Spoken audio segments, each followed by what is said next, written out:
আসসালামু আলাইকুম, রাফিজাস কিচেনে স্বাগতম। এই তো চলে আসলাম আপনাদের সাথে মজাদার ইউনিক একটা রেসিপি নিয়ে। বাচ্চাদের একদম অপছন্দের একটা সবজি দিয়ে কিভাবে সহজে বাচ্চাদের পেট ভরানো যায় সেই চেষ্টায় মায়েদের, আমিও সেই চেষ্টাই করে আপনাদের সাথে এই রেসিপিটা শেয়ার করলাম। প্রথমে আমি মূলা নিয়ে নিলাম, ভালো করে ধুয়ে কেটে পরিষ্কার করে নিয়েছি এবং একদম কচি কচি করে আমি মূলাগুলোকে কেটে নিয়েছি। তারপর রসুন বাটা 1 চা চামচ, আদা বাটা 1 চা চামচ, মরিচ গুঁড়া 1 চা চামচ, হলুদ গুঁড়া 1/2 চা চামচ, ধনিয়া গুঁড়া 1/2 চা চামচ, জিরা গুঁড়া 1/2 চা চামচ, চাট মশলা 1/2 চা চামচ, তারপর স্বাদমতো লবণ, 2 টেবিল চামচ বেসন, 2 টেবিল চামচ চাউলের গুঁড়ি দিয়ে দিলাম। তারপর আপনারা চাইলে দিতে পারেন একটা ডিম দিতে পারেন, আমার অর্ধেকটা ডিম লেগেছে, একটা ডিম লাগে নাই। তারপর দিয়ে দিলাম ধনিয়া পাতা, দিয়ে আমি ভালো করে মাখিয়ে নেব। পেঁয়াজটা আমি এখন দেব না, পেঁয়াজটা একদম লাস্টে দেব, যেহেতু লবণ পেঁয়াজের মধ্যে লাগলে একটু নরম হয়ে যায়। আমি চাচ্ছি না পেঁয়াজটা নরম হয়ে যাক, সেজন্য আমি ভালো করে কষলিয়ে আমি এই পাকোড়ার জন্য ডোটা তৈরি করে নেব। এই তো হয়ে গেল। তারপর আমি পেঁয়াজ কুচি দিয়ে আলতো হাতে আমি মেখে নিচ্ছি। আপনারা আপনাদের পছন্দ মতো সবজি দিতে পারেন। যেই সবজিটা বাচ্চাদের একদম অপছন্দের সেই রেসিপিটাকে প্রিয় করে তুলব। তারপর আপনারা আপনাদের শেপ অনুযায়ী দিতে পারেন। আমি এরকমভাবে দেব, গোল গোল করে। তারপর আমি কড়াইতে তেল গরম করে নিলাম।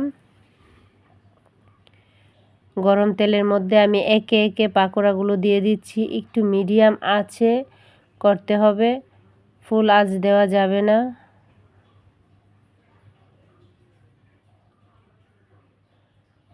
একে একে আমি প্রত্যেকটা পাকোড়া দিয়ে দিচ্ছি।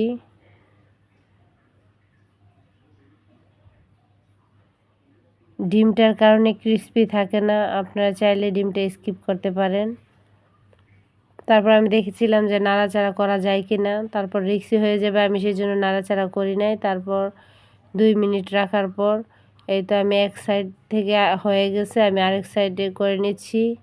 এভাবে উল্টে পাল্টে ভাজাটা করে নিতে হবে গোল্ডেন ব্রাউন করে।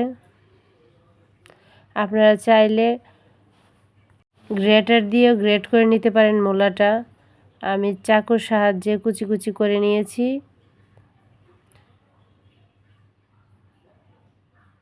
তারপর এক সাইড হয়ে গেছে, আমি আরেক সাইড ভেজে নিচ্ছি। এভাবেই 2-3 বার আমি উল্টে পাল্টে দেব, যাতে ভিতরে মূলাটাও সিদ্ধ হয়ে যায়, প্লাস পাকোড়াটাও অনেক ক্রিস্পি হয়ে যায়।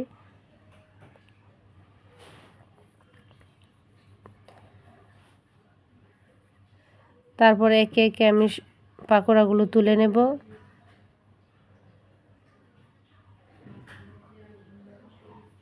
তুলে নেওয়ার পর আরও কয়েকটা পাকোড়া আমি ভেজে নেব।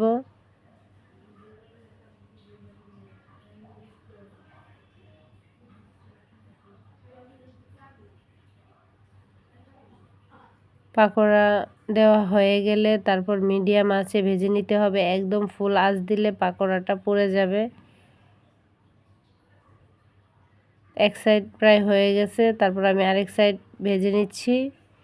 এভাবে আমি প্রত্যেকটা পাকোড়া ভেজে নিয়েছি। একটু সময় নিয়ে ভাজতে হবে। তারপর আমি তুলে নিচ্ছি। এই তো হয়ে গেল আমার মজাদার অপছন্দের সবজি দিয়ে মজাদার পাকোড়া। ভালো লাগলে অবশ্যই ট্রাই করবেন। আল্লাহ হাফেজ।